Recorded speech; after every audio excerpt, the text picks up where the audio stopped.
विक्रम और बेताल की कहानी हम बचपन में सुनकर बड़े हुए हैं। और भारतीय साहित्य अकबर बीरबल, विक्रम बेताल, पंचतंत्र और जाने कितनी ही ऐसी कहानियों और किस्सों से लबरेज है। वैसे तो विक्रम और बेताल का किस्सा क्यों शुरू हुआ, इसका भी रोचक और लंबा सिलसिला है।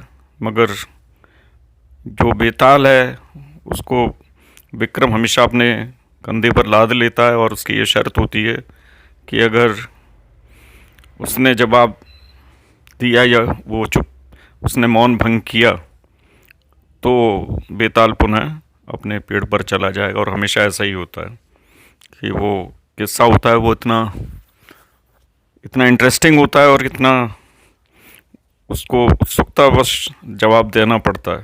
तो चलिए एक ऐसे ही कहानी किस्से को उठाते हैं आज विक्रम और बेताल में। तो कई बार की तरह विक्रम अपने साथ ले जाने में असफल कोशिश के बावजूद भी विक्रमादित्य हारते नहीं हैं।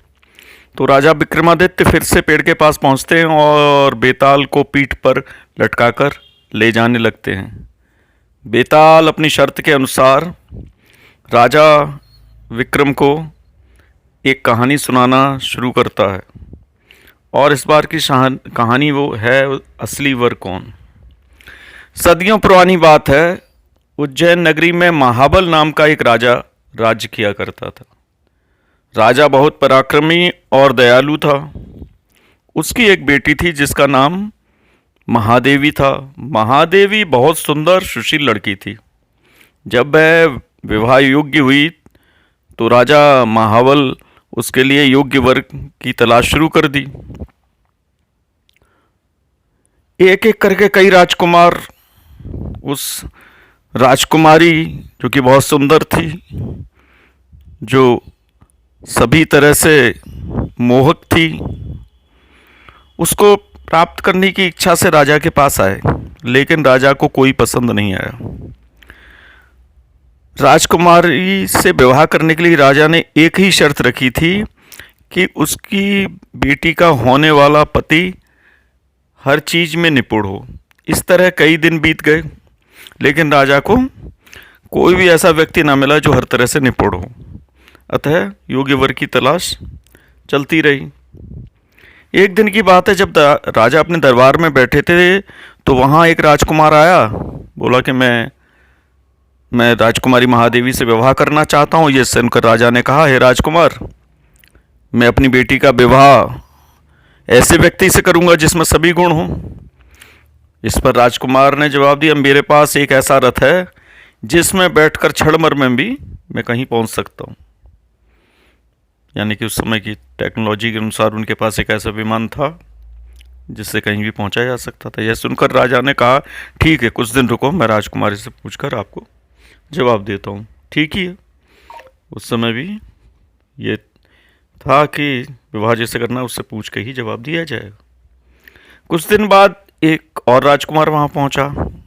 उसने उसने राजा से कहा, मैं त्रिकालदर्शी हूँ और भूत वर्तमान भविष्य तीनों को देख सकता हूँ। मैं चाहता हूँ राजकुमारी के विवाह मुझसे हो। माना जा सकता है कि ये बहुत बड़ा स्पाई रहा होगा उस समय। राजा ने उसे भी इंतजार करने को कहा। कुछ दिन बाद राजा महाबल जो उज्जैन के राजा थे पास एक और राजकुमार आया। उसने भी बेटी का हाथ मांगा, राजकुमारी का हाथ। राजा ने उससे पूछा, तुम में ऐसा क्या गुण है जो मैं अपनी पुत्री का विवाह तुम्हारे साथ करूं? राजकुमार ने कहा, राजन, मैं धनुर्विद्या में निपुण हूं। मेरे जैसा धनुर्धरी दूर दूर तक कोई नहीं है। राजा ने उससे कहा, बहुत खूब, पर आप कुछ दिन प्रतीक्षा करें, मैं अपनी बेटी से बात करके जवाब दूं। राजा असमंजस में पड़ गया कि तीनों ही राजकुमार गुणवान हैं लेकिन सभी तरह से निपुण नहीं है। फिर भी उसने सोचा, इन तीनों में से शादी कैसे की जाए। जब यह सवाल हुआ कि यह राजकुमारी विवाह किससे होना चाहिए, वहीं दूसरी ओर एक भयानक राक्षस राजकुमारी महादेवी पर नज़र लगाए बैठा था। एक दिन मौका मिलते ही वह राजकुमारी को उठा ले गया। अब जैसे ही ये खबर महल में फैली तो राजा रानी और तीनों राजकुमार जो उससे विवाह करना चाहते थे एक जगह इकट्ठा हो गए। अब उसमें से एक था त्रिकालदर्शी, भूत भविष्य सब बता सकता था। तो उस राजकुमार ने बताया कि राजकुमारी को विंध्याचल पर्वत पर ले जाया गया है। इस पर पहले एक और राजकुमार जो आए थे उन्होंने कहा मैं अपने रथ लेकर आता हूँ, उससे बैठकर हम विंध्याचल चल सकते हैं। तीसरे राजकुमार ने अपनी तीर कमान निकाली और कहा मैं उस राक्षस को मार गया। इसके बाद तीनों राजकुमार रथ पर बैठे विंध्याचल पर्वत की ओर चले। उन्हें जैसे ही वे राक्षस दिखा तो धनुर्धारी राजकुमार ने कुशलता से तीर चलाया और उसका वध हो गया और राजकुमारी को लेके वो महल आ गए। इस कहानी के सुनने के बाद बेताल ने राजा विक्रम से कहा, राजन, राजकुमारी बचाने में तीनों राजकुमारों का योगदान था, तो अब तुम मुझे बताओ कि राजकुमारी का विवाह किससे होना चाहिए। राजन, मैंने सुना है कि तू वो हमेशा न्याय करता है, बुद्धिमान है, जल्दी उत्तर दे नहीं तो वरना तेरे सिर के टुकड़े टुकड़े कर दूंगा। तो अब इसका उत्तर राजा विक्रमादित्य ने दिया जो सही था और बेताल पुनः पेड़ पर चढ़ गया। आपको यदि उत्तर की इसमें जिज्ञासा है तो आप देखिए मेरा अगला बार नई कहानी, उसमें मैं उत्तर दूंगा। कर लीजिए सब्सक्राइब चैनल को और बेल आइकन को दबा दीजिए। धन्यवाद।